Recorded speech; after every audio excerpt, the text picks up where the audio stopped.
Hey everybody, welcome to the Tuesday Tidbit. Each week I take a different term from the world of real estate, unpack it, and I hope it's done in a way that you'll be able to 3, 2, 1. Hey everybody, welcome to the Tuesday Tidbit. Each week I take a different term from the world of real estate, unpack it, and try to explain it to you in a way that's easily understood. Today we're going to be talking about the due diligence period, also called the inspection period. It's an agreed upon time, usually negotiated as part of the contract, where the buyer is having inspections done and making sure this is the right house for them.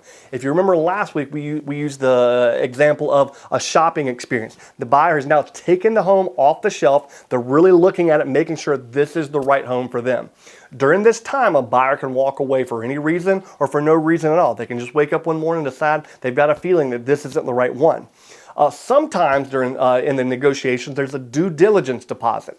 This money is directly to the seller and counts towards the purchase price, but is non-refundable should the buyer walk away. This is not to be confused with the earnest money, which we're going to talk about next week. If you like these videos, there's plenty more of them on my YouTube channel and my Facebook page. Also, if you like what you're seeing, please subscribe and share them with your friends if you think your friends could find some value in what I'm offering here. There's more great content coming to you soon. And as always, I'm Chris Whitehurst. Welcome home.